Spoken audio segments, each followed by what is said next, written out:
परभणी जिल्हा परिषदेतील प्रतिनियुक्ती आणि तात्पुरत्या नियुक्त्यांवरून वाद, विभागीय आयुक्तांकडे चौकशीची मागणी, जय महाराष्ट्र शासकीय निमशासकीय अधिकारी कर्मचारी संघटनेचे निवेदन, नियमबाह्य नियुक्त्या रद्द करून प्रशासकीय शिस्त प्रस्थापित करण्याची मागणी. विस्तार न्यूज महाराष्ट्र विशेष प्रतिनिधी.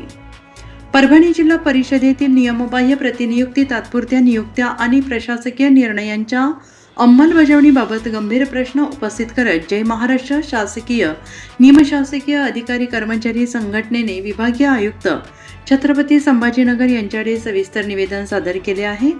संघटनेचे राज्याध्यक्ष अशोक विठ्ठलराव डहाळे यांनी दिलेल्या निवेदनात विभागीय आयुक्तांची पूर्वमान्यता न घेता करण्यात आलेल्या प्रतिनियुक्त्या आणि तात्पुरत्या नियुक्त्या शासन निर्णयांच्या विरोधात असल्याचा आरोप करण्यात आलेला आहे. तसेच संबंधित आदेश तात्काळ रद्द करून संबंधित कर्मचाऱ्यांना त्यांच्या मूळ पदस्थापनेच्या ठिकाणी पाठवण्याची मागणी करण्यात आली आहे. निवेदनात पंचायत समिती मानवत येथील सहाय्यक प्रशासन अधिकारी गणेश मोहिते यांच्यासह काही कर्मचाऱ्यांच्या नियुक्ती प्रक्रियेवर प्रश्नचिन्ह उपस्थित करण्यात आले असून नियमबाह्य पद्धतीने दीर्घकाळ एकाच ठिकाणी सेवा, तात्पुरत्या नियुक्त्या आणि बदली प्रक्रियेत अनियमितता झाल्याचा आरोप करण्यात आलेला आहे.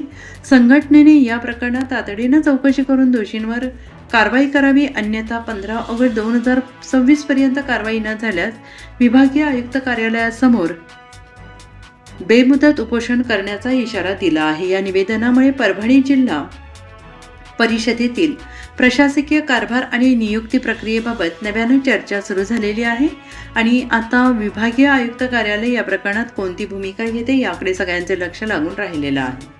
विस्तार न्यूज महाराष्ट्रासाठी संपादक अजिज सौदागर.